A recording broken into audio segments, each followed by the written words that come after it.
വിചാരണ പോലുമില്ലാതെ 6 വർഷം. 6 വർഷം. ഒരു ജനാധിപത്യ രാജ്യത്ത് ഒരു മനുഷ്യൻ എത്രത്തോളം വേട്ടയാടപ്പെടാമെന്നതിൻ്റെ ഉദാഹരണമാണ് ഉമർ ഖാലിദ്.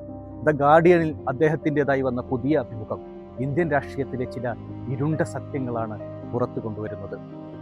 ഒരു മനുഷ്യൻ്റെ ജീവിതത്തിൽ 6 വർഷം എന്നത് വെറും ഒരു സംഖ്യയല്ല.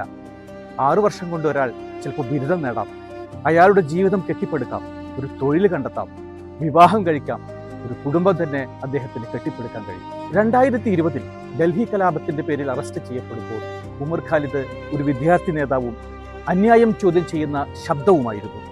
ഇന്ന് 6 വർഷത്തിന് ശേഷം അദ്ദേഹം ജയിലിനുള്ളിൽ നിന്ന് സംസാരിക്കുന്നത് തകർന്നു വീഴുന്ന ഒരു മനുഷ്യന്റെ വേദനയല്ല, മറിച്ച് അടിച്ചമർത്തപ്പെടുന്ന ഒരു ചിന്തയുടെ കരുത്തുമായാണ്.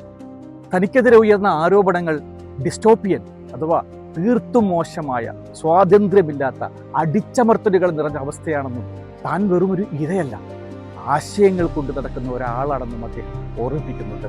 ഓരോ ദിനവും സൂര്യൻ അസ്തമിക്കുമ്പോൾ ജയിലറയിൽ താൻ അനുഭവിക്കുന്ന ഭയാനകമായ ഏകാന്തതയെക്കുറിച്ച് അദ്ദേഹം പറയുന്നുണ്ട്.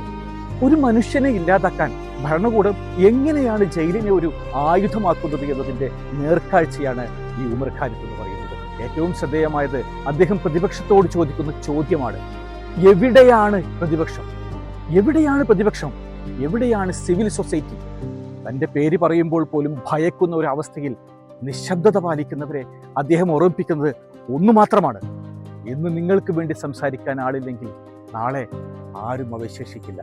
ഞാൻ തടവിലായിരുന്നാലും സ്വതന്ത്രനാണ് എന്ന ഭഗത് സിംഗിൻ്റെ വരികളാണ് ഈ 6 വർഷവും അദ്ദേഹത്തിന് തുണയായിട്ടുള്ളത്. പ്രിയമുള്ളവരെ, നിങ്ങൾക്ക് ഉമർ ഖാലിദിനോട് യോജിക്കാം, വിയോജിക്കാം. പക്ഷേ ഒരു കാര്യം നമുക്ക് ചിന്തിക്കാം: കുറ്റക്കാരനാണെങ്കിൽ അദ്ദേഹം ശിക്ഷിക്കപ്പെടണം, നിരപരാധിയാണെങ്കിൽ സ്വതന്ത്രനാകണം. എന്നാൽ ഈ 2 തീരുമാനങ്ങൾക്കിടയിൽ ഒരു മനുഷ്യന്റെ ജീവിതത്തിലെ 6 വർഷം, ആ 6 വർഷം നഷ്ടമാകുന്നത് നീതിയാണോ? അല്ലെങ്കിൽ അത് നമ്മുടെ നീതി വ്യവസ്ഥയെക്കുറിച്ചുള്ള ഒരു വലിയ ചോദ്യമാണ്.